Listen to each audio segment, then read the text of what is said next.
Welcome, everyone. I'm happy you can join us here for this meeting of the California Technology Assessment Forum, a core program of the Institute for Clinical and Economic Review, otherwise known as ICER. And my name is Paul Heidenreich. I'm the chair of the CTAF Forum. And before we begin what I think is a jam-packed but should be a very enlightening day, I'd like to have everyone here at the table introduce themselves. We have some CTAF members, voting members, as well as some clinical experts and patient representatives. So we'll start here. Mention what your role is in the meeting, whether you're a panel member or other, your title and or affiliation, and whether there are any conflicts of interest. For the panel members, we've already received evidence that there is no conflicts, but if there is an update, please give that. But for the non-panel members, please state whether you have any conflicts of interest. So I'll begin. My name is, again, Paul Heidenreich. I'm a professor and vice chair for quality in the Department of Medicine at Stanford University and at the Palo Alto VA. Alicia Cohn, I'm the bioethics director at Kaiser Permanente in Orange County and a clinical professor at the University of California, Irvine School of Medicine. Robert Rentschler, a panel member, retired medical oncologist at Beaver Medical Group in Southern California. I'm Bob Collier, been on CTAF for several years now. I'm a patient advocate with Patient Advocates in Research. Rena Fox, panel member, professor of medicine, UCSF in internal medicine. Luanda Grisette, panel member, associate professor of clinical medicine, Keck USC, director of advanced heart failure and cardiomyopathy. Bill Remack, panel member, chairman of the California Hepatitis C Task Force. I'm Joy Melnick-Ho, professor of family medicine and director of the Center for Healthcare Policy and Research at UC Davis and a panel member. Patricia Powers with the Center for Healthcare Decisions at the Center for Healthcare Policy and Research at UC Davis, and I'm a panel member. Hi, my name's Jeffrey Hotch. I'm a panel member and a professor of health economics at UC Davis. I'm the associate director of the Center for Healthcare Policy and Research. Hi, I'm Michael Steinberg, professor and chair of radiation oncology at UCLA and director of clinical affairs for the Johnson Comprehensive Cancer Center at UCLA. Alex Smith, associate professor of medicine, geriatrics and palliative care at UCSF. Good morning, Kim Gregory. I'm a panel member, vice chair, and professor of women's healthcare quality and performance improvement at Cedars-Sinai Medical Center. Hi, I'm Emily Demler. I'm a patient advocate, and I was the third patient to receive CAR-T for lymphoma. My name is Kim Schutz, and I'm a patient advocate. My son was the 21st pediatric patient to receive CAR-T in Philadelphia. I'm Michelle Hermiston. I'm an associate professor of pediatrics at UCSF, and I direct the pediatric immunotherapy program. I'm Krishna Komanduri. I'm at the University of Miami Sylvester Cancer Center. I direct the hematopoietic transplant program and cellular therapy at Miami. I'm the immediate past president of the American Society for Blood and Marrow Transplantation and serve on the board of the National Marrow Donor Program and FACT as well. I have done ad hoc consulting for Kite, Juno, and Novartis, and our site has received research support from Novartis and Juno as part of Novartis and Juno and Kite as part of early clinical trials. But it's a pleasure to be here, and I'm a UCSF alumni, so it's nice to see so many UCSF people. Thank you. Actually, for the other members who we haven't heard about conflicts of interest, our patient representatives and other experts. I'm a site PI for the Kite clinical trial, and we have treated several patients with the Novartis product. And from our patient representatives, any financial conflicts of interest? No. Thank you. Again, one thing before we get started, as we have the presentations, if any members at the table, any patient representatives or others want to ask a question, we're going to ask that you lift up your name tag like this, and we'll try to go in order. At this point, I will begin by introducing Dr. Stephen Pearson, President of ICER, who's going to give us a background on the program, mission, and value of ICER and CTAF. Thanks, Paul. Good morning, everybody. Thank you for being with us. And also, thanks in advance to the panel and other speakers.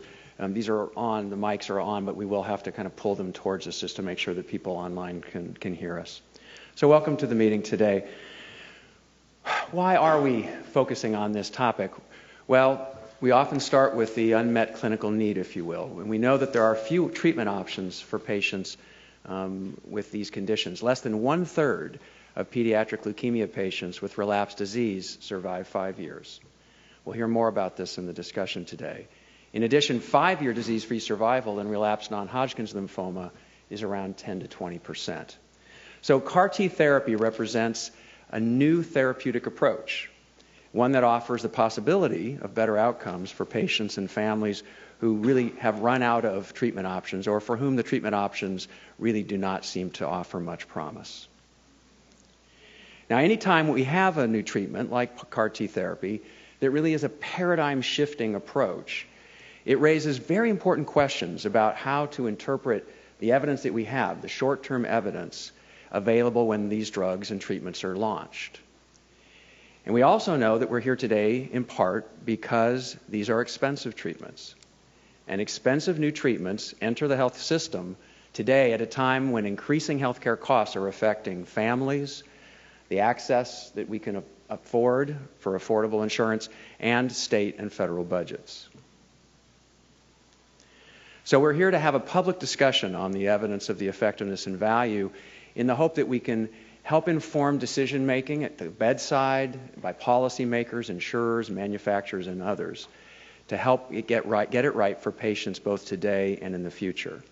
And as part of the discussion, we'll be covering many topics, among which we'll be focusing on questions about how strong is the evidence on the benefits and harms today, and what does it suggest about which patients would benefit most? How should the available evidence today guide pricing and coverage policies?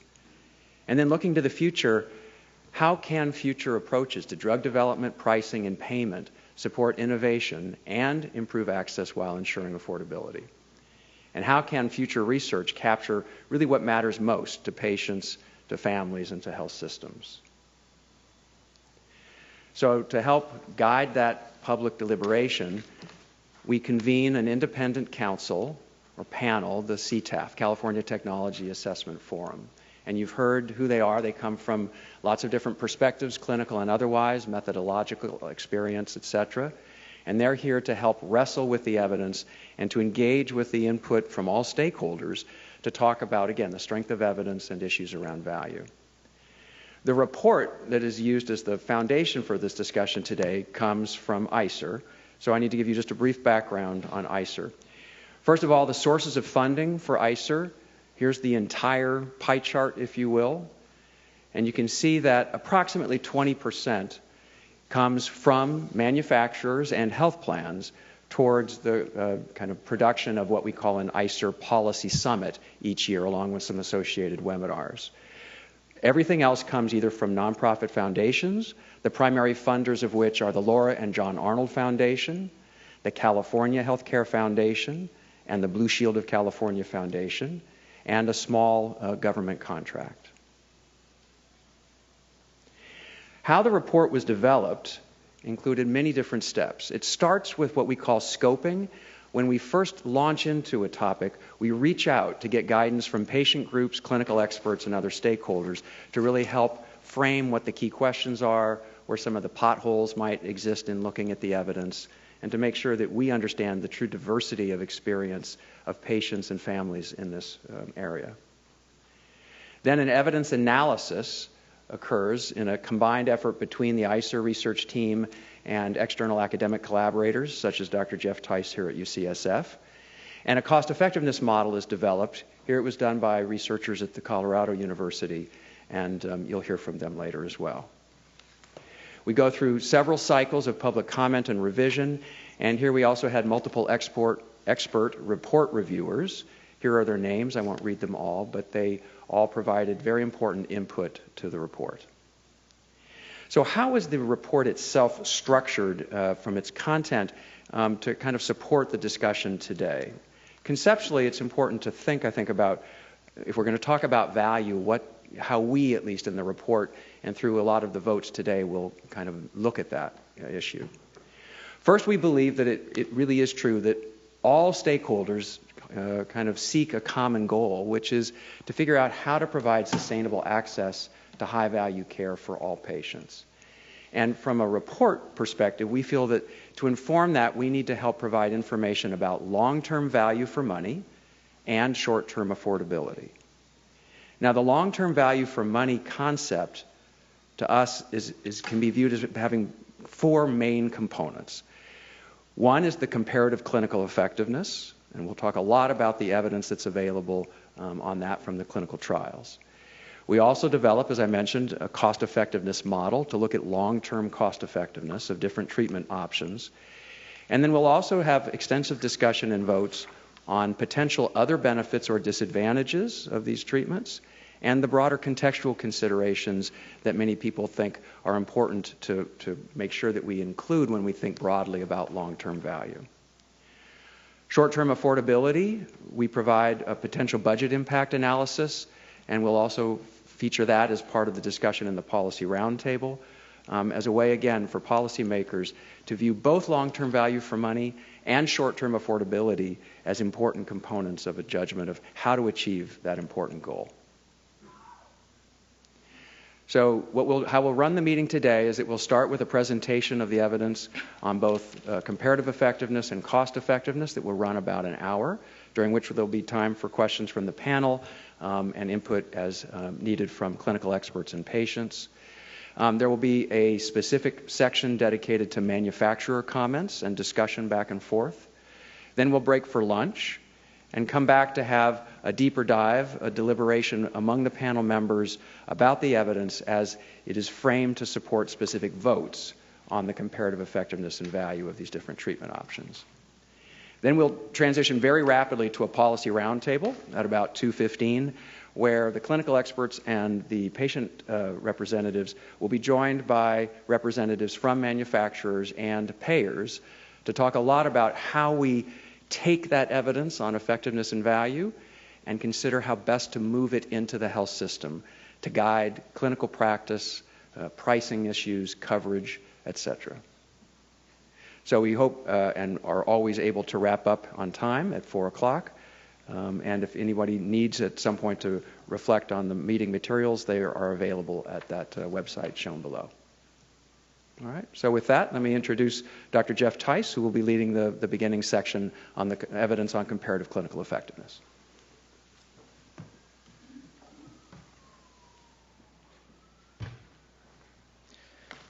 Thank you, Steve, and thanks to everybody for being here to contribute to the discussion today. I wanted to acknowledge my colleague Judith Walsh, who helped substantially with the evidence review throughout the process, and also two staff members at ICER, part of the ICER team, Ifi Otunye and Aksa Mughal, and none of us have any conflicts of interest to report.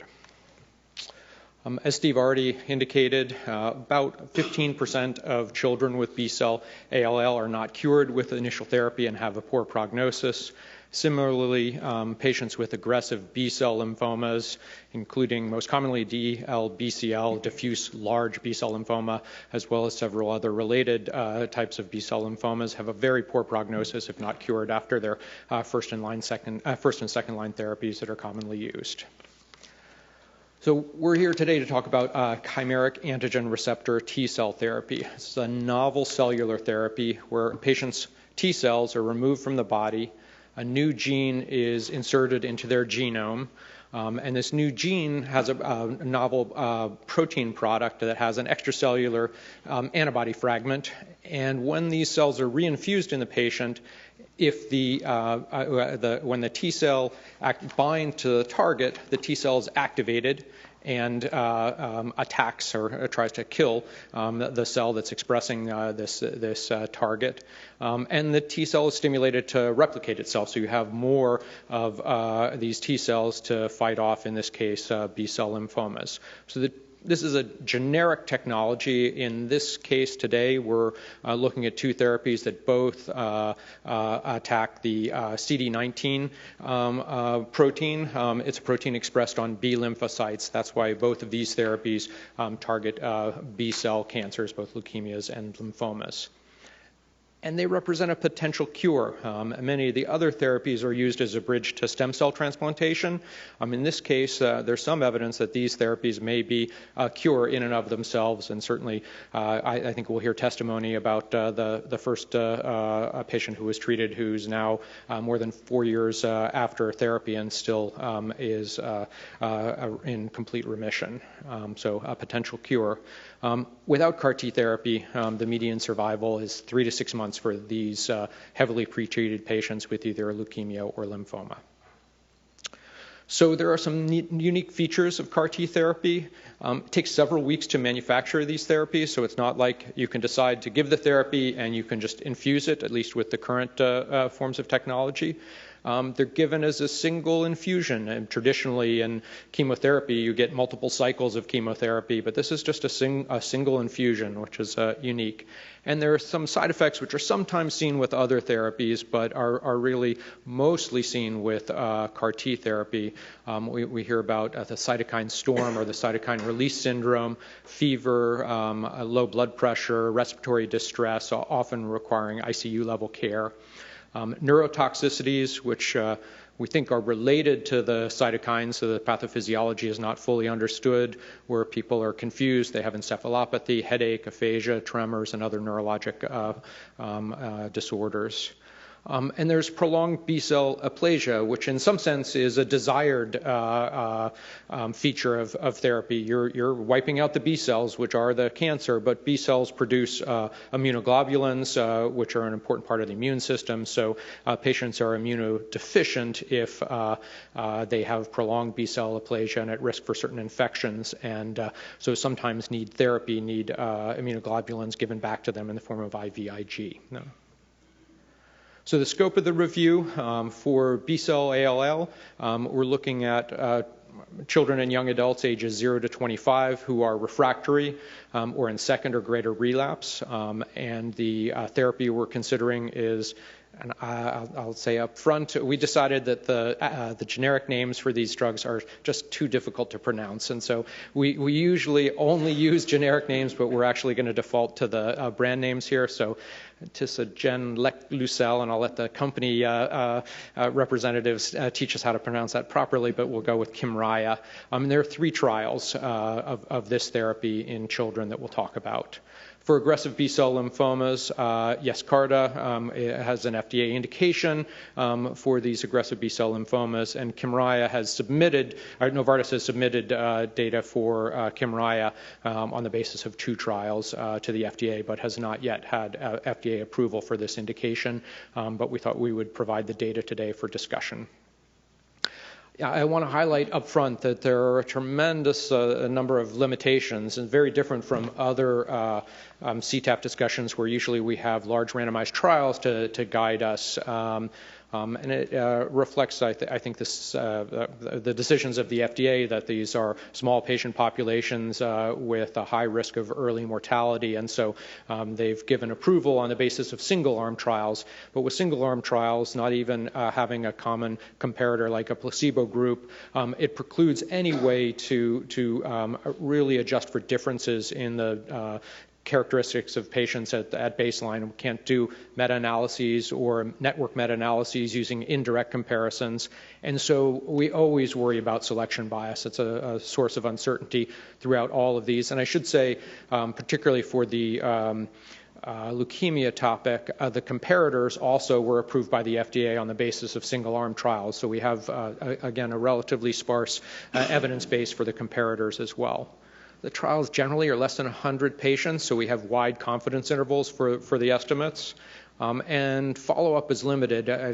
Talking to experts, you'd like to see at least 2 years of follow-up for everybody to have some confidence in what's going to happen in terms of cure rates, overall survival, and we don't have that yet. Some of the trials do have patients out beyond 2 years, but the median follow-ups are less than 2 years. So we have tremendous uncertainty about the long-term follow-ups.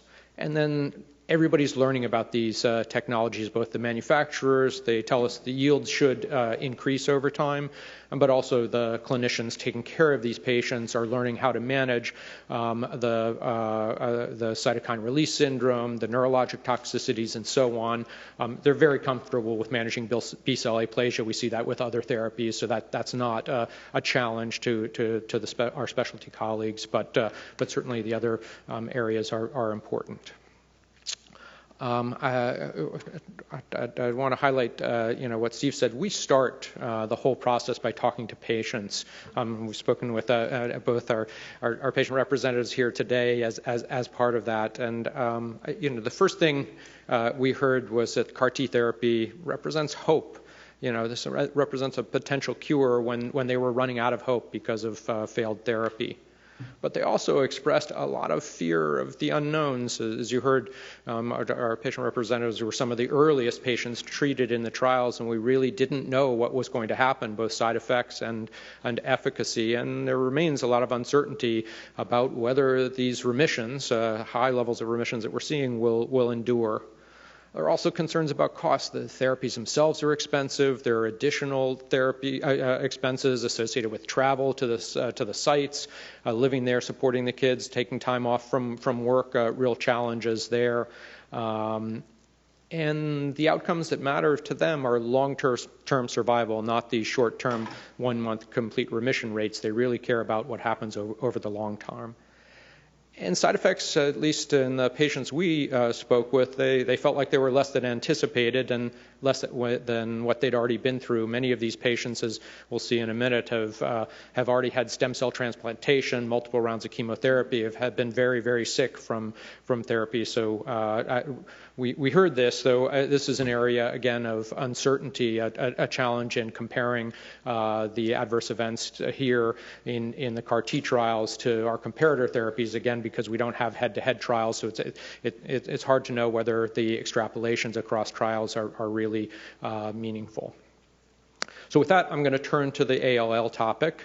The comparators have similar FDA indications. So Kymriah, the FDA indication is, as I already said, patients ages 0 to 25 that are refractory or in second or later relapse. Clofarabine, also indicated for B-cell ALL over a slightly smaller age range, 1 to 21, but the same overall description. It's refractory or in second or later relapse. And then blinatumomab is indicated for B-cell ALL of any age, so adults and children, that is refractory or in relapse, so potentially used a little bit earlier in therapy. Here are the characteristics of the clinical trials. Let's see if I can do this. There's some similarities. I should say, I'd highlight here, all of them had less than 100 patients involved. The follow-up, the median follow-up now in the pivotal, or in the initial trial of Kymriah is a little over 19 months, at least in the published data that's available. The pivotal trial, the Eliana trial, 13.1 months, and a third trial, 8.8 months. So none have a median follow-up of greater than 2 years. The patients in these trials had a median age of 11 to 12 and had been heavily pretreated, so 3 or 4 prior rounds of different types of chemotherapy, and the majority, 60 to 70%, had prior stem cell transplantation, so heavily pretreated patients. The 2 trials of clofarabine, one monotherapy, one in combination with chemotherapy. The ages were similar, 12 to 14, a little less pretreatment, a little less stem cell transplantation. And the 2 trials of blinatumomab, one published, the one that was the basis of a FDA indication. There they had almost 2 years of follow-up in that trial. The ages for the patients treated with blinatumomab were a little bit younger. They had a little bit less pretreatment, but similar levels of stem cell transplantation as Kymriah, though, and more more than clofarabine. So differences in patient characteristics, again, hard to understand how that plays out in terms of outcomes. There is no standard algorithm for saying based on these patient characteristics you're going to have a worse outcome or a better outcome. So it's challenging to interpret this, but I think we would think that patients that had more prior treatments are less likely to respond. And here are the key outcomes. The overall remission rates, and I've just lumped them together for ease of understanding. For Kymriah, range from 57 to 73%. Overall remission rate represents in leukemia complete remission or complete remission without full recovery of other cell lines. But this is what we want to see for a cure. It's a complete remission that hopefully leads to a cure. So we saw 57 to 73% versus 20 to 44% for the clofarabine trials and 39 to 63% for the blinatumomab trials. The 63% is the data are just presented at meetings, haven't been published yet, and it's a relatively small trial, 40 children at this point. The overall survival for Kymriah at 12 months ranged from about 60 to 80%. Clofarabine, much lower, 20 to 35%, and blinatumomab, 38% in the pivotal trial that had almost 2 years of follow-up. The second trial, there were no overall survival data available. So I just want to emphasize that there appear to be substantially greater overall remission rates and overall survival at 12 months with Kymriah compared to the other two. But a lot of uncertainty, again, because we're comparing across single-arm trials. These are not head-to-head trials, and they're not trials where we have individual patient data and can sort of match up the patients based on patient characteristics and try and adjust for differences in patient characteristics. So lots of uncertainty, but very substantial differences. Here's a summary just comparing the overall Kymriah data. So this data comes from survival curves that incorporate all 3 trials of Kymriah and compared to the clofarabine single-arm therapy, which was also the comparator that Theis in England recommended using for the analysis. I wanted to highlight a couple of things here. Everybody starts at the time when the T cells are taken from the body. This is called leukapheresis. But then by the time the infusion happens, some patients in the Kymriah arm, the CAR T therapy arm, have already died, have had serious side effects that preclude infusions, or they were unable to manufacture the CAR T cells. So you're already down to 81% at the time of treatment. So we felt that this was the appropriate way to think about an intention to treat analysis for Kymriah. And indeed, in the New England Journal paper that just came out in the last couple of weeks, they presented these numbers as the intention to treat analysis. So you see a drop-off immediately just because patients progress or were unable to manufacture Kymriah.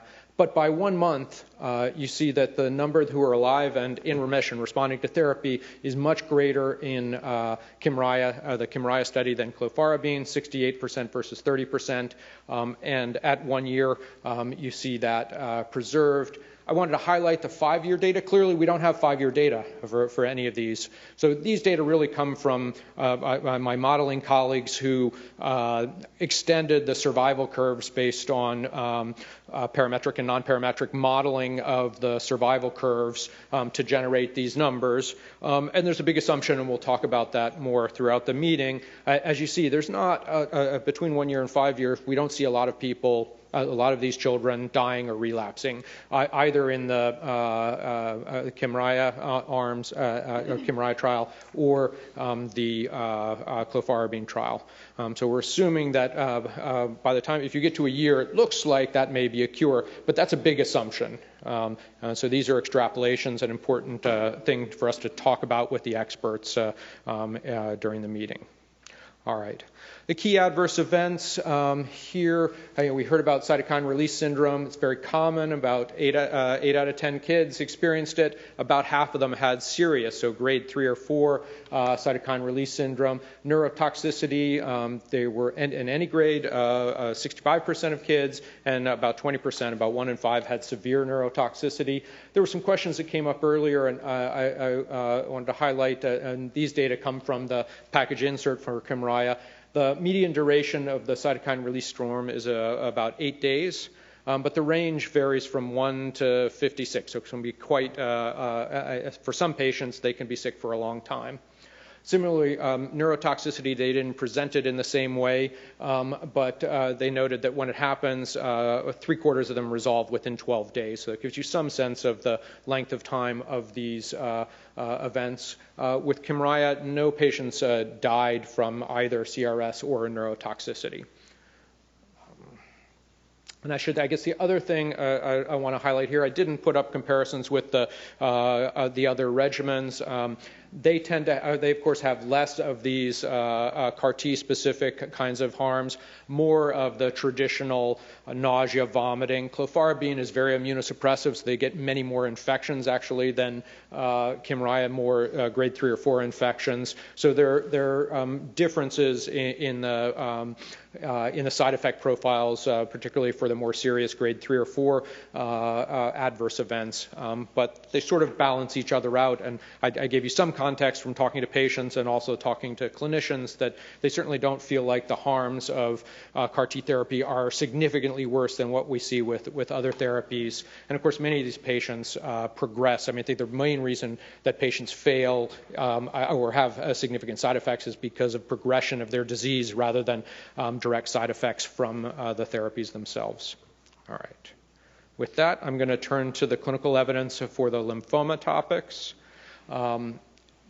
Yescarta, and again, I'm sorry, I failed at learning to pronounce the generic name, is indicated for adult patients with relapsed or refractory large B-cell lymphomas after 2 or more lines of systemic therapy. And I should say there are some nuances I presented. DLBCL is the primary lymphoma. There are several others that were studied in the Yescarta trials. Kymriah, again, primarily was studied for DLBCL, but also several others, not a perfect overlap. So slightly different indications, but generally, and of course, here for Kymriah, we don't have an FDA indication yet because it's not yet approved. The chemoimmunotherapy regimens in Scholar 1 are used as a comparator. This is a large conglomeration, really, of patients from 4 prior studies, and they pulled out patients from those 4 studies who were similar to the kinds of patients enrolled in the primary trial for Yescarta to have a comparator. So the manufacturer of Yescarta actually supported the Scholar 1 trial, though it was done by independent investigators. So this is a summary of the key trials here for the lymphoma topic. There are 2 trials of Yescarta, Zuma-1 being the pivotal trial leading to FDA indication, 101 patients, median of 15.4 months of follow-up. There's a second trial really out of the NCI, small number of patients, and the follow-up has not been completely reported in the literature. For Kymriah, there are 2 trials. The pivotal trial is the Juliet trial. We don't have the follow-up numbers reported. And there's a small trial out of CHOP Children's Hospital, Pennsylvania, where these therapies originated. And there it has much longer follow-up, but a small number of patients. The ages are similar. The median age is in the mid-50s. Prior chemotherapy, generally 3 to 4, though in the Scholar 1 trial, again, the comparator, the median number of prior treatments is a little bit lower at 2. And you see stem cell transplants a little bit more common in the Juliet trial than the others, otherwise 20 to 30%. But a lot of variability. So here are the primary results. The complete remission rates were about 55% for Yescarta, ranged from 40 to 57% for Kymriah. And in Scholar 1, the comparator, much, much lower, 7%. So substantially higher complete remission rates for Yescarta and Kymriah compared to similar chemoimmunotherapy regimens. Overall survival at 6 months was not reported in this small trial, but in the pivotal trial, it was 80% for Yescarta. It's not reported yet for either the either of the Kymriah trials. In Scholar 1, it was 55%, so a fairly substantial difference in overall survival at 6 months. Of course, we'd like to see longer follow-up for that. Here's a similar summary for Yescarta versus the Scholar 1 data. You see smaller number of patients who failed to receive an infusion, but there was a drop-off. By 1 month, substantial differences in the percentages of patients alive and responding to therapy. It falls off even further by year 1. And again, extrapolating these survival curves to 5 years, we still see big differences and not big drop-offs from 1 year to 5 years. But again, this is a mathematical extrapolation on the basis of what the curves look like, but there may be problems. We couldn't do the same thing with Kymriah because we didn't have these survival curves. So we were limited in what we could do, and that's why we ended up not doing any kind of economic modeling for Kymriah for the lymphoma indication. We just didn't have sufficient data to do that yet. All right. Key adverse events, again here, cytokine release syndrome. So this is comparing Yescarta to Kymriah. You see a little bit more grade 3 or 4 cytokine release syndrome with Kymriah, but they use a different grading system, and some patients that had less than grade 3 here would have been considered grade 3 using the system that it was used in the Kymriah trial. So you can't compare these directly for many reasons. One, because the definition was different, and two, of course, they're different patient populations a little bit. So I wouldn't make too much of this. Neurotoxicity seemed to be greater with Yescarta than Kymriah. Renal insufficiency a little bit higher, but the data weren't reported here. Infections, the data weren't reported in the same way for Yescarta. So it actually makes it hard to compare. But where there are comparisons, there don't seem to be major differences between the two. For Yescarta, I wanted to say here the median duration of cytokine release syndrome was 7 days, similar to the 8 days seen for kids, interestingly enough, with Kymriah, with a range between 2 and 58, which is also very, very similar to what was seen with the pediatric population. And the neurotoxicity, the median duration in this study was 12 days. The range wasn't reported. But you get some sense of the duration of these toxicities. And I should say for Yescarta, there have been deaths from cerebral edema associated with Yescarta. That I don't think that's been reported for Kymriah, but I'll bow to the experts and the manufacturers who are in the room if to correct me on that. So just briefly want to talk about other benefits, disadvantages, and contextual considerations that we think are important and will be discussed and voted on later. Certainly, this is a novel mechanism of action that generates hope for patients, who really before this had almost run out of options. It's indicated for patients with an otherwise limited life expectancy. So most of these patients are going to die in less than a year. 3 to 6 months is the median survival for patients as sick as those included in the trials. There is limited, the access is limited to centers of excellence, which may be hard for some patients. I mean, especially for kids, parents have to take time off from work, travel, get hotels. And for patients whose parents have limited means, who don't get paid if they're not at work, this is a major hardship and may limit access. So certainly something to consider. And these are the kinds of things that don't get wrapped up in our clinical evidence or in our model, but sometimes are important to consider when thinking about the value of these therapies. I think the biggest issue is that there's considerable uncertainty in comparison to other therapy. They're uncontrolled trials, again, relatively small numbers and short follow-up. So in summary, Well, we already talked about the limited follow-up and the uncertainties, in particular about long-term cure rates. Again, we extrapolated it out to 5 years, and then in our modeling carried it out for the lifetime of these kids. But we really don't know about the long-term cure rates, and we don't know about long-term harms in the full report. We highlighted that there are potential issues inserting genes into the genome of doing something that may eventually lead to another cancer. So there are concerns about that. There are some theoretical concerns about the retroviruses that are used to do this becoming able to replicate and stuff. The biotechnology has gotten pretty good. It's pretty unlikely to happen, but we really just don't know. We don't have long-term follow-up, so there's uncertainty there. Certainly tremendous uncertainty in the comparative effectiveness without head-to-head trials, possible selection bias. Certainly there were different age distributions, different numbers of prior therapy, different numbers of proportion of patients with stem cell transplants. I didn't present all the data, but primary refractory patients who never respond to a therapy, they have the worst prognosis, and the proportions were different across the trials. We didn't talk about bone marrow results, but there are different levels of blasts, so the cancerous cells in the bone marrow, and that may affect prognosis. And so lots of things that could lead to different results between the trials, introduce uncertainty. And certainly secular trends in supportive care.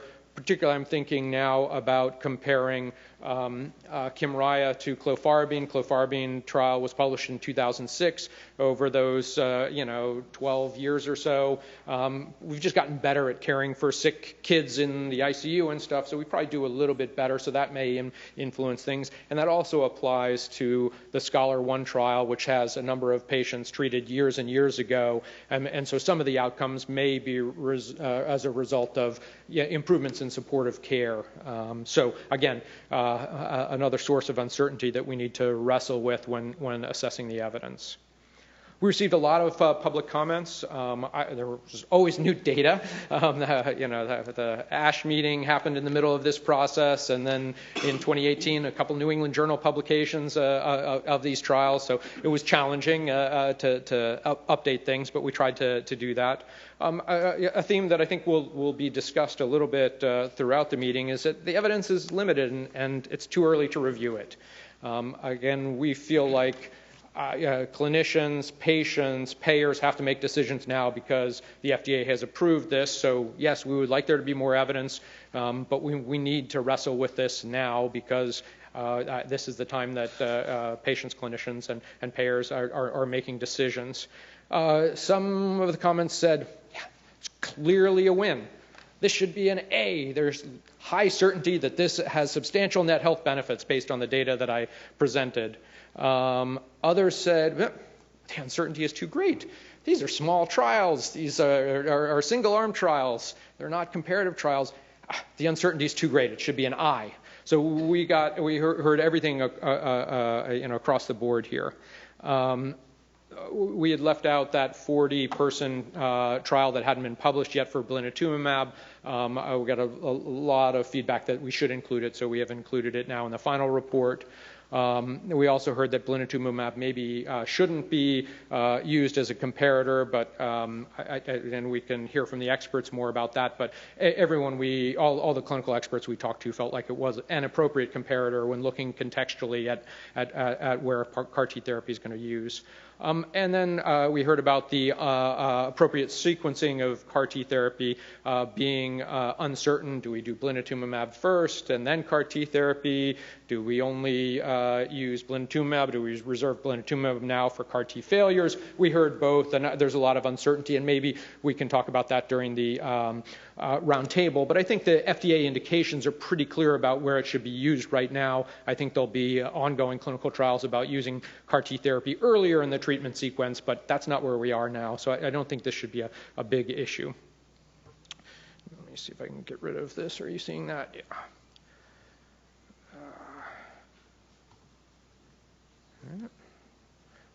Sorry about that. No, it doesn't want to go away. So we'll let our expert take care of it. So and now I'm going to talk about the overall summary for Kymriah for pediatric ALL. Thanks, Matt. So we saw that the complete remission rates, disease-free survival, and particularly overall survival was substantially higher than the comparator. So certainly our point estimate was of substantial net health benefit. And we felt like the harms were comparable or better. They seem manageable and no worse than traditional chemo or immunotherapy. And thus, we felt like the existing evidence suggests substantial net health benefits compared with alternatives, but with moderate uncertainty. So in the comparative effectiveness estimates, we didn't feel like there was a clear evidence. We didn't feel like the evidence was uncertain enough that, in other words, we couldn't imagine that with this degree of difference in complete remission rates and overall survival, that there would be net harm, that there was enough uncertainty that there would be net harm.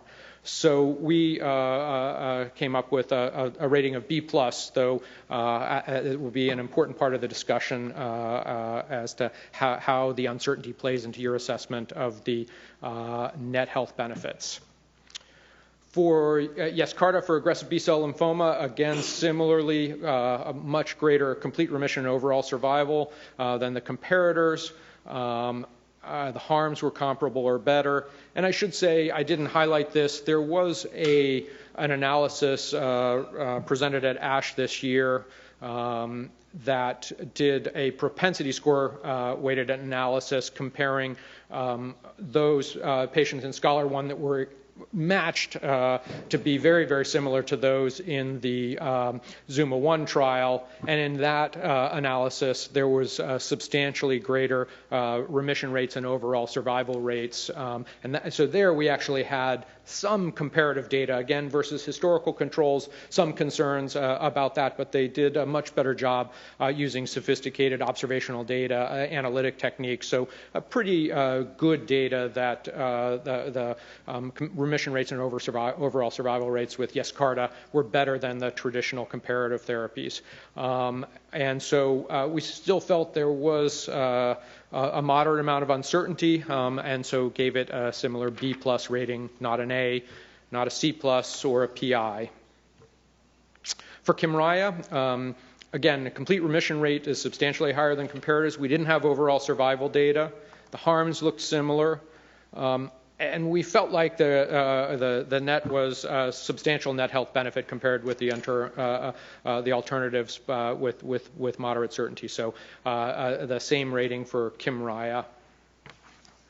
And comparing Yescarta to Kymriah for adult B-cell lymphoma, where we have data for both patients. Again, no head-to-head studies.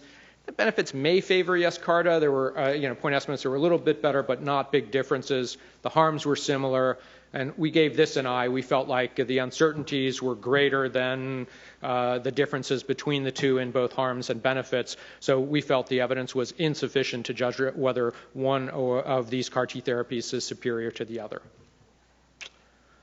With that, if we have time, I'm happy to take a few questions from the panel members if they have any, or if we're short on time, we can wait until the economic analysis. I think we might have time for one or two brief questions, and we'll have time to discuss this also later after lunch. Joy?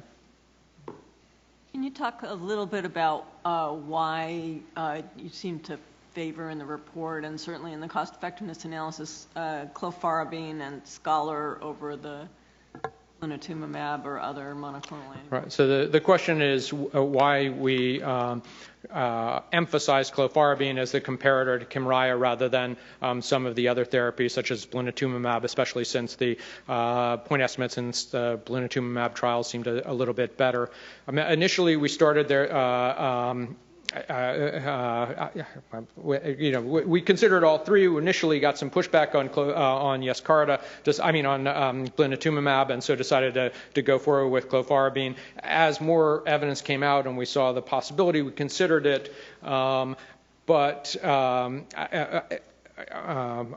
while we were thinking about integrating it into the analysis, a report came out comparing Kymriah to clofarabine plus chemotherapy, or versus blinatumomab, and the cost per qualities were almost the same. So blinatumomab cost a little bit more. had a little bit better outcomes, but they kind of balanced each other out. So rather than redoing everything with additional numbers, and we felt like there was enough evidence that clofarabine and blinatumomab would end up resulting in similar economic results. So we decided not to do that, and I can let the economic team address that a little bit more. But that was partly why. I will say when we were initially scoping this and designing the analyses, we did look around globally at what had been done before. And NICE in the United Kingdom had thought deeply about this. They hadn't done the cost-effectiveness analysis or modeling, but they had thought deeply about it with a number of different academic groups, and they recommended using clofarabine, so that also influenced our choice initially. So Jeff, one question I have is about how you look at the role of a subsequent allogeneic transplant. A number of patients in both the pediatric studies and the adult lymphoma studies at some point had a remission and then had a subsequent allogeneic transplant. And that's not easily discerned from the primary publications because they were often taken off study but then followed for survival.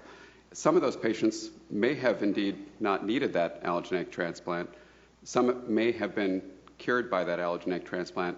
And that's a high-cost therapy with moderate morbidity and potential for, obviously, mortality. And how do you account for that cost variability? Yeah, so I'll let the cost really should go to the cost-effectiveness team, but I will say I can answer that just in brief. Even patients treated with CAR T therapy, some went on to stem cell transplantation. So we incorporated that percentage into the analysis and did sensitivity analyses around that. Similarly, people who fail CAR T therapy, we do have the potential for other therapies, and I'll let the cost modelers talk about the details of that, but we did try and capture that. Of course, nobody really knows what the right thing to do is yet for many of these situations, so that probably will change over time, and it will be important to continue to gather data both on clinical outcomes and cost outcomes going forward, and the models will need to be refined over time. There's just tremendous uncertainty, I think, throughout, but that is built in. All right, well, thank you, Dr. Theis. I think we'll move on then to our evidence on the long-term cost effectiveness to be presented by Melanie Whittington from University of Colorado. Hello, thank you. Yes, my name is Melanie Whittington. I have a research faculty appointment in the School of Pharmacy at the University of Colorado and will be presenting on the long-term cost effectiveness of these therapies. Special thanks to the key team members listed on this slide for their collaboration for this portion of the report. I want to especially point out Brett McQueen, who is also here today. The University of Colorado did receive financial support from the Institute for Clinical and Economic Review, but we don't have any conflicts of interest to disclose. So the objective of this portion of the report is to estimate the long-term cost effectiveness of CAR T therapies for the treatment of these B-cell malignancies. And it's important when we're interpreting the results and these conclusions to keep in mind what cost effectiveness can tell you and what it can't tell you. And cost effectiveness is really about the efficiency of a treatment. So how much money you have to put in to get a certain health outcome in return. It's not about the affordability of a treatment, and that's the whole separate budget impact analysis that's in the report. So keep in mind when interpreting these results that this really is the efficiency of a treatment, how much you have to pay and what you get in return. So we modeled two separate cohorts to match the currently approved FDA indications, and I know Jeff already went through a little bit of this, so I'm going to breeze through this pretty quickly. The first cohort was the BALL cohort. This included patients ages 0 to 25 years old with B-cell acute lymphoblastic leukemia in refractory or second or later relapse. The intervention we modeled here was Kymriah. I am also not going to stumble through that, so I'm glad we decided we're not going to do that. The comparator we used here was clofarabine monotherapy, and I know there's already been a question alluded to this, so I want to expand on this a little bit. Comparator selection was tough here. These are single-arm trials. There are differences across trials, and it took extensive conversations with clinical experts. It took extensive conversations with stakeholders for us to choose the comparator that we ended up choosing. For this cohort, we did choose clofarabine monotherapy. The main rationale for why we did this is the patient characteristics in the trial for clofarabine monotherapy seemed to be most comparable to the patient characteristics in the Kymriah trial in respect to demographics and previous lines of treatment. We considered blinatumomab, and we're pretty persuaded that the patient characteristics in these trials were too different to be able to be used as a comparator. In our B-cell lymphoma cohort, it included adult patients with relapsed or refractory B-cell lymphoma after 2 or more lines of systemic therapy. Here, our intervention was Yescarta, and our comparator were chemotherapies from Scholar 1. Scholar 1 includes a variety of different chemotherapy regimens, of which we use the available pooled outcome estimates for our health outcomes, but we selected one chemotherapy in particular, our DHAP, for the cost component. You'll see here we do not have Kymriah in the B-cell lymphoma population. We did not model it due to the lack of evidence that we would need to be able to model that appropriately. So methods. We have this 2-part model going on here, which I'll talk about more in the subsequent slide, but it starts with the decision tree and then feeds into a semi-Markov partition survival model. The perspective we take is the U.S. payer perspective, and we follow this cohort for a lifetime time horizon, of which we'll talk substantially about how we're able to do that when we have much shorter follow-up than that. We do discount future costs and outcomes at 3% per year. So please keep that in mind too when you're seeing these total life years and total quality adjusted life years from these treatments. They are discounted and brought down to present value. Outcomes of our model included life years, quality-adjusted life years, and incremental cost-effectiveness ratios, both per life year gained and per quality-adjusted life year gained. So here's our schematic. We created a brand new model for this. This was really, kind of brand new charge and different than many other models previously done, and there was very, very limited modeling evidence in the cost-effectiveness space for these therapies. But our decision tree starts at treatment initiation, and then it goes through assessment of response. And treatment initiation, and for CAR-T, we consider it to be leukapheresis, which Jeff already talked about. And so when you start this pathway, so start with the CAR-T pathway, it starts at leukapheresis. And then patients can either continue on to receive the infusion, or they can discontinue for a variety of reasons. They may discontinue due to adverse events, and at that point, we assume they would be unable to tolerate another active treatment, and we assume they would receive no further anti-leukemic or anti-lymphomic therapy. They also may discontinue due to manufacturing failure, and in that situation, we assume they would receive the active comparator. Or they may die before receipt of the infusion. The comparator pathway is very similar. You can initiate that treatment, and that's where our model starts, and you can continue to finish that regimen, or you may discontinue before that regimen is complete, either due to adverse events or death. If you do finish this treatment sequence, your assessment of response is evaluated based on trial protocol. And then our model is flexible enough to allow for the receipt of stem cell transplantation, both for responders and non-responders. So from the decision tree ends at assessment of response, and then patients are fed into our semi-Markov partition survival model, which is kind of this fancy term where we're just following people throughout the lifetime. And we have 3 health states that we're modeling: alive and responding to treatment, alive and not responding to treatment, and dead. And we used available survival curves to be able to inform the cohort movement across these 3 cycles, and then I'll talk about how we were able to extrapolate that soon. So we have a variety of key assumptions for our model. I think the largest one was that people alive and responding to treatment at 5 years are considered long-term survivors. And so with that, any person alive but not responding to treatment at the 5 years mark, we do push to the dead health state at the 5 years. This is a very small proportion, and it's because in the trial follow-up that we do have, we don't see perfect convergence between those overall survival and progression-free or event-free survival curves. And so for that small percent of people, we give them the benefit of saying they will live out to 5 years. I know there has been some comment about should that be 2 years, and actually this assumption is more beneficial to CAR-T than the other, because we're saying instead of saying those alive and not responding to treatment would die at 2 years, we are getting them through 5 years. Now, if you are considered a long-term survivor, which again is people alive and responding to treatment at 5 years, they experience a mortality risk profile consistent with that of the general population all-cause mortality rates after adjustments have been made for excess mortality based on standardized mortality ratios and the evidence for each B-cell malignancy.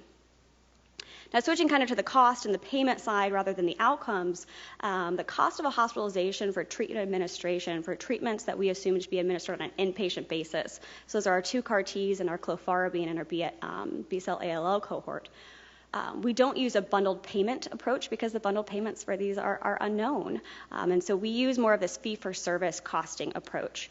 And to get at this fee-for-service total amount, we use the per diem cost for hospital days and then cost of therapies administered during the hospitalization as add-on costs. Now, fully acknowledge that there are some treatment regimens even before the CAR T infusion, like bridging chemotherapy, lymphocyte depleting chemotherapy. Those we assumed were administered on an outpatient basis.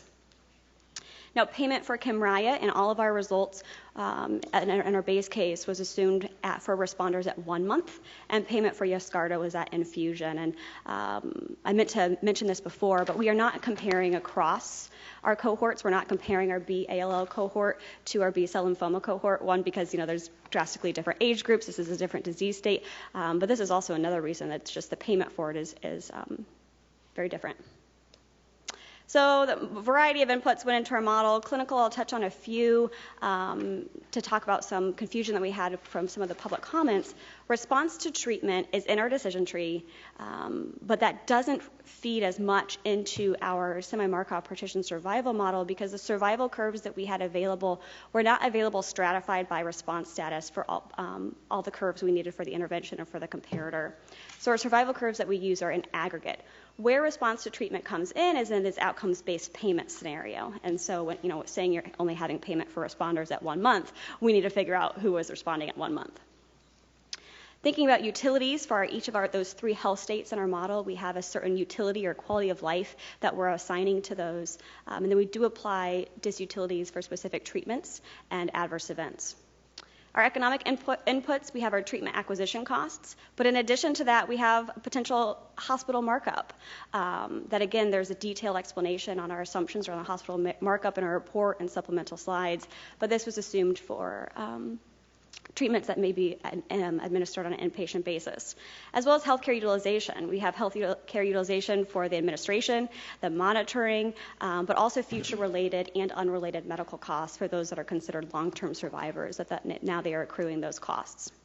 And adverse event costs, I want to touch on this a little bit because we've had extensive conversations around how we're going to do this as well, and we landed on 4 adverse events that occur for inpatient administered treatments. We assumed the cost of treating those adverse events were already in the cost of hospitalization, except for adverse events that were expected to increase the length of stay for the hospitalization, like cytokine release syndrome, or adverse events that had consequences that would extend beyond discharge, like B-cell aplasia. So those were add-on costs.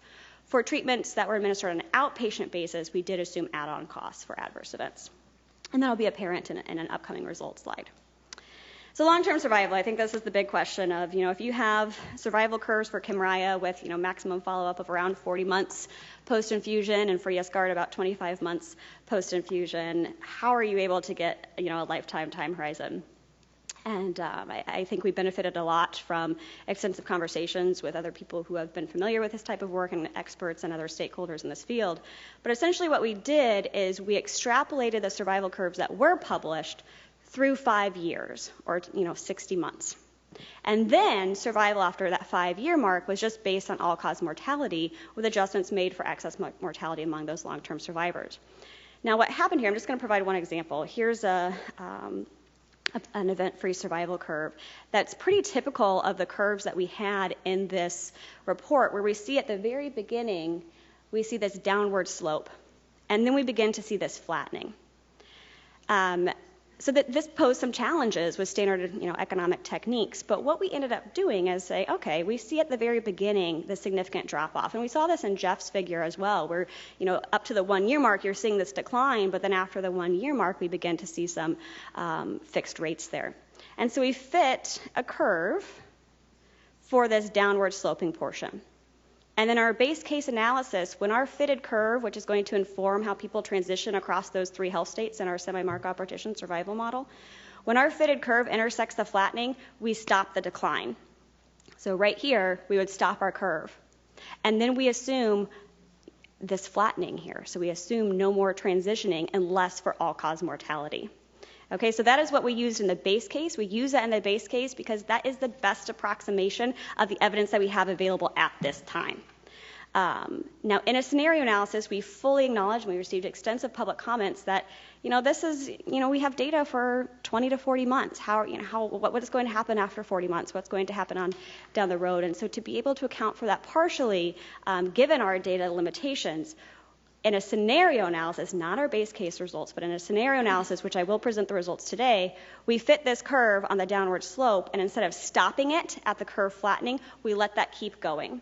And so we are going to interpret this as the lower bound of survival assumption, but as a way to bound our estimates a little bit to account for this uncertainty. And this will be more clear when I present those scenario analyses results. So here are our base case results for our discounted outcomes. Two things I want to note here, that these outcomes are weighted. So when you think back to the model schematic, in the CAR T pathway, not every single person received CAR T, right? Some people died before the infusion. Some people actually received chemotherapy because they had a manufacturing failure, or some people received no further treatment if they had an adverse event. But long-term survivors, so these are those that are alive and responding to treatment at 5 years, and therefore we assume their life years are going to fit the general population all-cause mortality with some adjustments made based on the standardized mortality ratio. So for our two CAR T products, it's around 40% were long-term survivors, where our chemotherapies were around 10 to 15%. Total life years for Kymriah was more than 10 as compared to clofarabine, which was less than 2.5. One other thing I wanted to mention here is that these are also discounted, so keep in mind that these are all brought down to present value. Yescarta life years 7.35, chemotherapy 3.23. And the trend that we're seeing in the life years continues through our quality adjusted life years, and now these values are just adjusted for also the quality of life, not just the quantity of life. So here are our base case results, discounted lifetime costs. You can see on this bottom row here the total costs for each of these intervention and comparator products. Similar to the outcomes, though, remember that these are weighted. So there are some people who are going to have much higher costs than these, and there are some people who are going to have much fewer costs. For a patient who dies in between leukapheresis and infusion, the costs that they accrue are going to be much less than someone who receives the infusion, experiences cytokine release syndrome, and then gets a subsequent stem cell transplantation. There is a table in your supplemental slides and in our report that shows total costs for certain subsets of the cohort. I want to draw your attention to a few. The treatment costs evidently are the biggest driver here. To kind of help clarify what I'm saying, where people who start the CAR T pathway may not actually receive the CAR T infusion. You can see with Kymriah, we have CAR T treatment costs and chemotherapy treatment costs. And the people who get the chemotherapy treatment costs are those who discontinue the Kymriah pathway because they had a manufacturing failure, and therefore we assumed they would get clofarabine. We also have adverse event costs. You'll see for Kymriah, clofarabine, and Yescarta, which are 3 inpatient administered products. The adverse event costs here are those add-on adverse events, so cytokine release syndrome and B-cell aplasia. And then for chemotherapy in the B-cell lymphoma, we assume this was outpatient administered, so these are add-on costs. Similarly, administration and monitoring costs are much higher for those products that that are administered on an inpatient basis rather than an outpatient. So here are our incremental findings when comparing Kymriah to clofarabine in the B-ALL cohort. We have more than 330,000 additional costs, but more than 7 incremental quality-adjusted life years. With Yescarta versus chemotherapy, we have nearly more than 460,000 additional costs, but 3.4 quality-adjusted life years. And please keep in mind what payment we're assuming for these as well. So Kymriah versus clofarabine is assuming payment for responders at 1 month. Yescarta versus chemotherapy is assuming payment at infusion. So this leads us to our incremental cost-effectiveness ratios. For Kymriah versus clofarabine, it is around 46,000 per quality-adjusted life year gained. We typically use benchmarks of 50,000 to 150,000 as value estimates. And then Yescarta versus chemotherapy, the incremental cost-effectiveness ratio was around 136,000 per quality-adjusted life year gained. So we have fully acknowledged that we can't just put one value on this, that there's a lot of variation in our inputs, there's a lot of uncertainty, there's a lot of assumptions we've made, and we've tried to tackle that through multiple sensitivity and scenario analyses. There are extensive detail of these in the report, and we'll present on a few of them today. Two being the one-way sensitivity analysis and the probabilistic sensitivity analyses. So for these analyses, instead of using a single point estimate, we're going to use a pull from a plausible range for each input. The limitation here is that we did not include the survival curve, variation around the survival curve parameters in the one-way sensitivity analyses or probabilistic sensitivity analyses. Not because of this being a modeling limitation, because again, it's a limitation of the single-arm evidence. We don't have this relative comparison between the intervention and the comparator to be able to add that uncertainty around.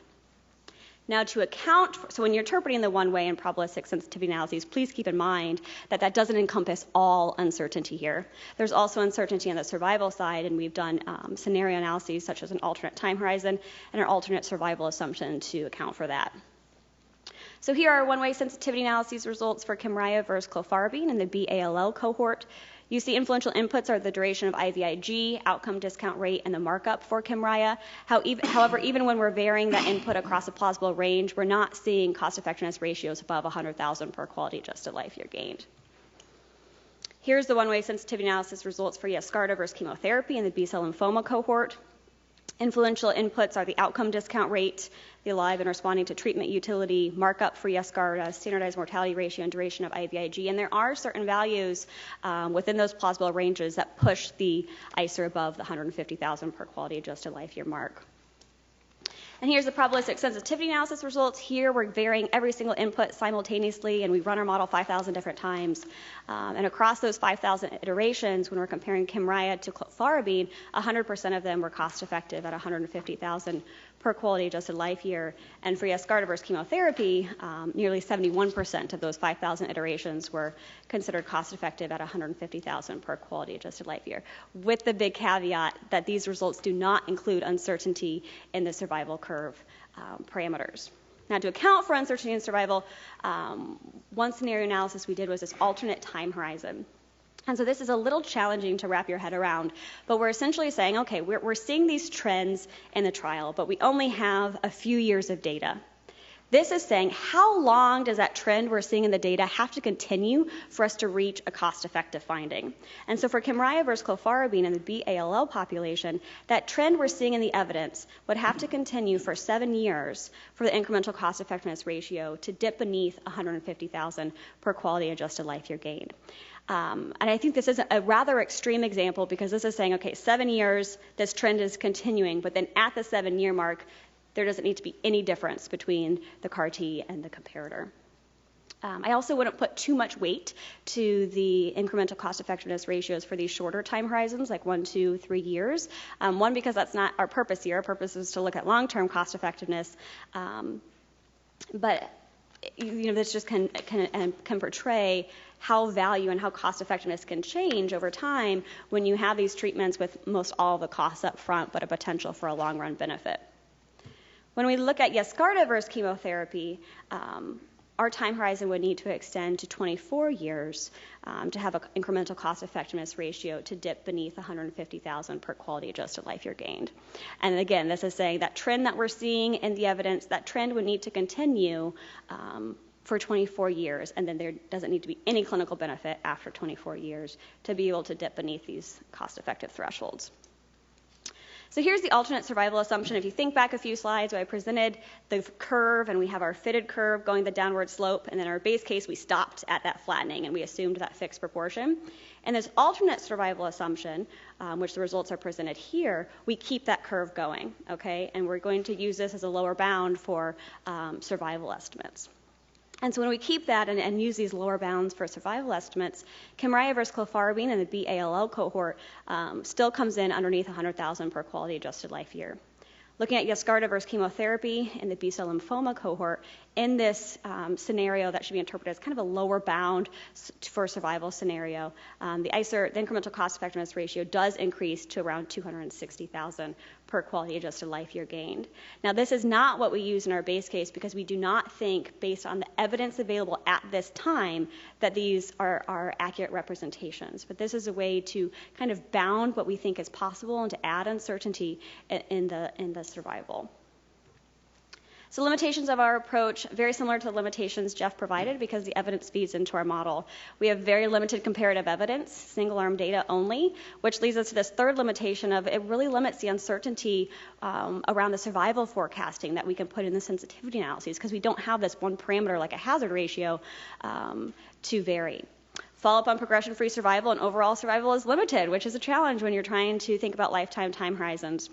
And then flipping to the cost side, the mechanisms for payment of CAR-T therapies is still largely unknown. The bundled payment, the potential bundled payment for inpatient administration is unknown, so we had to make assumptions based on the fee-for-service approach.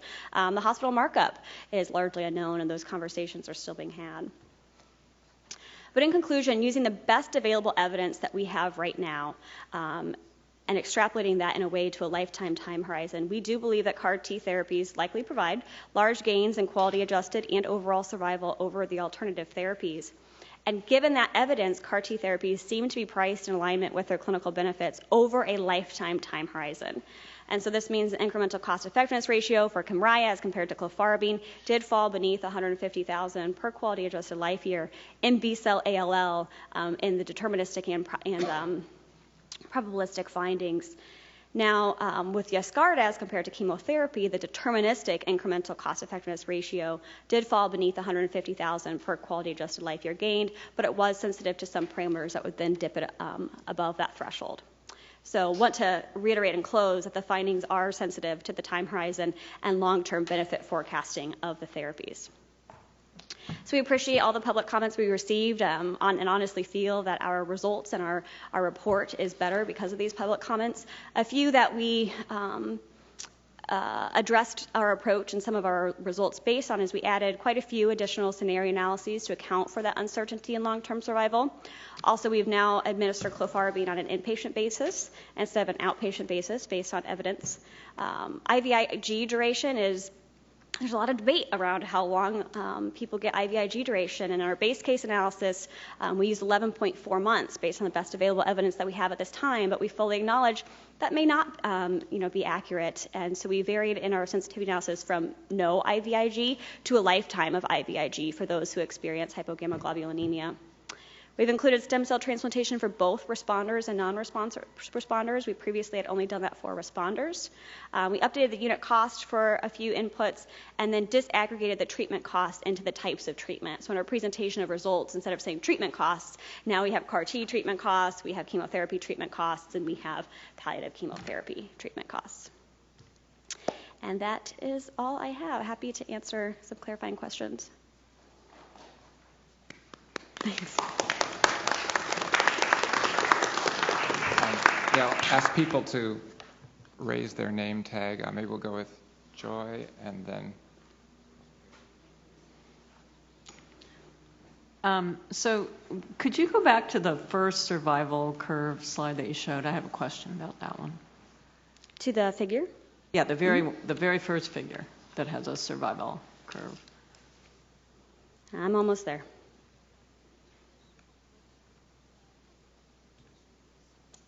Here? No, further back. That one. Yeah. So my question relates to what's on the x-axis there where it says at risk. Mm-hmm. Does that represent the number of patients contributing to that probability on the y-axis? Right. So this curve in particular, as an example, is the pooled of the 3 Novartis trials. Uh-huh. So that would say that, for example, at 24 months or so, there are, I think I can read that, 5 patients contributing to that survival value. Right, and so this kind of goes back to what Jeff was saying, is that we don't have the median follow-up of 40 months for this. This is, kind of maximum follow-up, and so that does lead to the uncertainty and the duration of this because there are a fewer number of people who have outcomes that have been tracked that far out. Absolutely. So I'm going to ask another question about the stem cell transplant. And I think it's important for anyone who doesn't think of this process to know that autologous and allogeneic transplant are two extraordinarily different modalities. Autologous transplantation these days, most of us would not accept early treatment-related mortality of more than 2%, and at many of our centers it's significantly less than 1%. And we're talking about a relatively easy therapy, not necessarily in terms of quality of life, but in terms of morbidity, mortality, relatively short hospital stays. And then allogeneic transplantation, which requires a donor, is quite heterogeneous. If you have a matched sibling versus an unrelated donor or an alternative donor, those costs are quite different and the risks of transplantation are quite different. The other thing that it's not clear to me in your modeling, so I am a little concerned about the use of stem cell transplantation as a basket term, because we would never do an autologous transplant in ALL at all. There's no role for it at all. And lymphoma, autologous transplantation for relapsed lymphoma patients who are chemosensitive has been the standard of care based on evidence for 20 years. But we also do allogeneic transplants for patients who fail. Further, I think that transplants can be done in remission with the idea of consolidating remission, or they can be done at the time of relapse. And I'm not sure I saw those different pathways. If you go to your original slide with your modeling, it said stem cell transplant response, non-response. So here, you can imagine that many of the patients who we had, for example, in the ZUMA-1 study, would not have been a candidate for a transplant at all. They would have gone to hospice care because they had absolutely no responses. And then they achieved a response. And then the question is, are we hoping and do we have enough evidence to know that that is going to be sustained, or do we do the consolidative either auto or allogeneic transplant? Or if they've had a low bulk relapse after CAR T cells, do we now do an allogeneic transplant? I'm not sure that I see those number of, either auto and then allo, and then either to consolidate a remission, or to now you've achieved a bridge that wasn't possible. And I don't know that I see that subtlety reflected. And then when you looked at the costs of transplant, the costs look very, very low to me relative to even autologous transplant, where we know that allogeneic transplant costs, and I know in the report that they're much higher. So can you just... A lot of questions there. There's a lot there. So this is critical. Give me some. This is critical, and I think I have. I'm hoping my response helps a lot. But please let me know if I forget some of those elements. So this figure is more for simplistic and easier understanding. There are a lot of differences between who we're saying get auto and who say we're getting allo.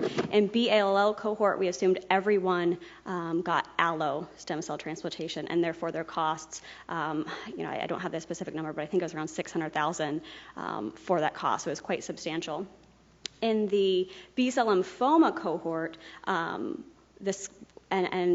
please correct me if I'm wrong, but we spent quite a few time digging through the SCHOLAR-1 evidence to try to figure out were these auto or allo, and we assumed all of SCHOLAR-1 was allo. Then for B-cell lymphoma, for Yescarta, we assumed those were allo, and so there are different costs based on whether it's allo or auto. And I think the main limitation here is availability in the evidence, that we didn't have evidence stratified that way to be able to put into our model. Going down to the stem cell costs seem really small. That's because these are like on a per patient level cost. And so I think I'm almost there, sorry. For stem cell transplantation for Kymriah, it says $47,000. Well, only a small percentage of patients who got Kymriah got that, and so it's that unit cost of stem cell transplantation weighted by the percent that actually gets that. So kind of think of this as the average patient. If you received stem cell transplantation, your costs are going to go up much higher than that. Similarly, for clofarabine, you see the stem cell costs are higher for clofarabine versus Kymriah because there's slightly more people in that cohort who received stem cell transplantation.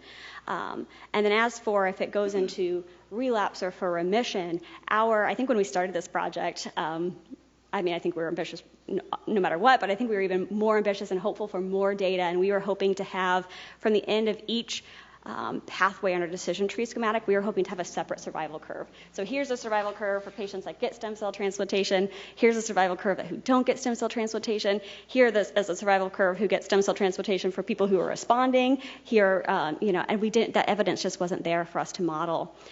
So our results really are presented in aggregate, and we would assume in the survival curves from the trial that encompasses people who got stem cell transplantation, whether they were in response or whether they were in remission, or and so that's in our outcomes of taking this more aggregated approach. That's what we were kind of forced to do with the data availability.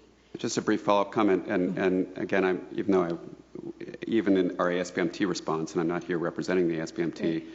Many of our centers do both stem cell transplant and immunotherapies, as our center does. So, we want the best outcome for patients. And I think that one of the things in your response, which is a very thoughtful response just now, it highlights how much uncertainty there is about the sequencing of what can and should happen with individual patients. And I think that is, there are two issues here. One is demonstration of benefit over current and prior therapies, and I think that for many of us, that's going to be an easier decision today than assessing that number, what the valuation should be, right? And I think that the complexity of your response and the complexity of my question, which is not an easy one, highlights how much is unknown and how few people, when you look at that large number in the Eliana group and you look at, as was pointed out, 5 patients at 24 months, and now you try to parse the role of an allogeneic transplant and then the cost of that, it becomes very difficult to put numbers on things. So I just want to say that going forward. That doesn't mean that we shouldn't put numbers on things because we have to, and we have the market and patients and advocates demand this. Absolutely. But again, the thoughtfulness of your response, the complexity of this analysis, and yet the fact that there are so few inputs for some of the critical issues, I think they say something for themselves. Absolutely, definitely an area of uncertainty. Yes, I had a question on back to the event-free survival slide. So it seems to me that the key is what's happening after 1 year. Go back to the Kaplan-Meier. And looking at that paper that came out a month ago in New England Journal, they plotted alongside that the overall survival, and what surprised me was that even though there were no more relapses, there were still progression of deaths, and that at 1 year, about a little over 20% had died, and again, it's uncertain, but by 20 months, 60% had died, despite supposedly not relapsing.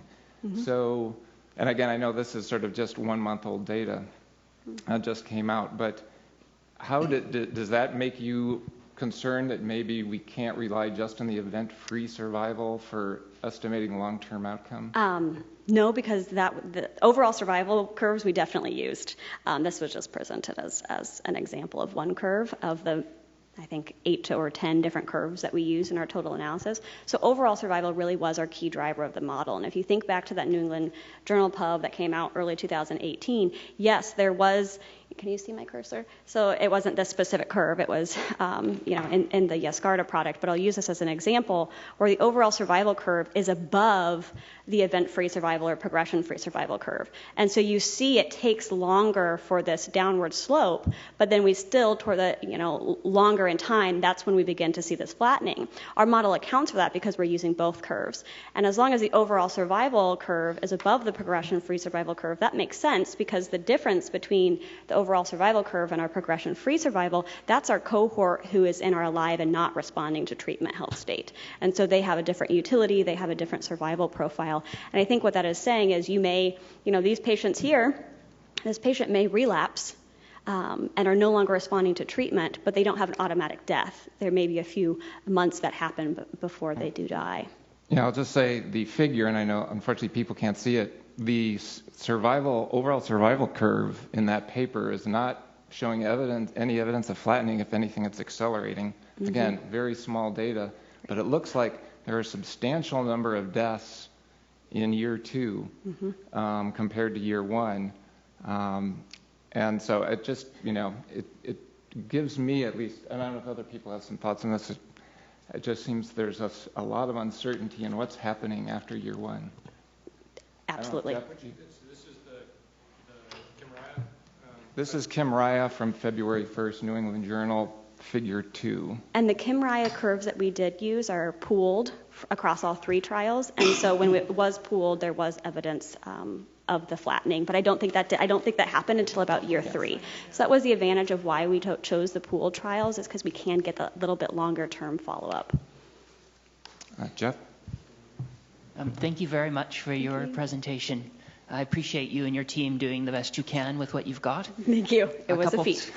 A couple times uncertainties come up, and you mentioned in the presentation that there were, shall we say, challenges with uncertainty in the survival curve parameters, which may be driving the results. And I wondered if you could help us appreciate, in practical terms, the applied implication of the sentence I'm about to read you from the report. Okay.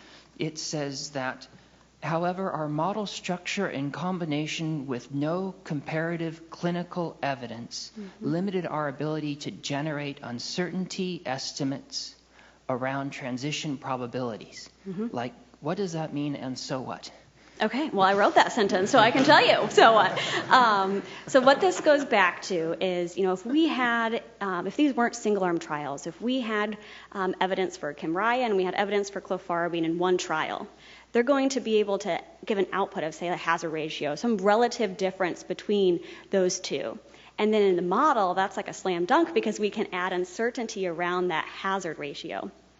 We don't have that here with single-arm trials, right? So we have survival curves for CAR-T. We have survival curves for our comparator, but we don't have this relative difference. And that's not a limitation of the model. That's a limitation of the evidence. If we had that evidence, we, would be happily to do that. What we did do on our end, so kind of the so what is without having these single-arm trials and not being able to have that relative difference, that limits the uncertainty we can assign to it. And so that makes us have to think creatively about other ways we can assess for uncertainty in the survival, and that's where we got into these scenario analyses. But again, not a limitation of the model or us not doing something, it's a limitation of how the trials were designed. Thank you. Thank you. Yeah, thank you. At this point, again, thank you for our presenters. I'd like to have both you and Dr. Theis come up to the front here and to be joined by our manufacturer representatives at this point. And then we'll have you, after you get seated, we'll have you please take your seats and then have you provide any of the relevant conflicts of interest.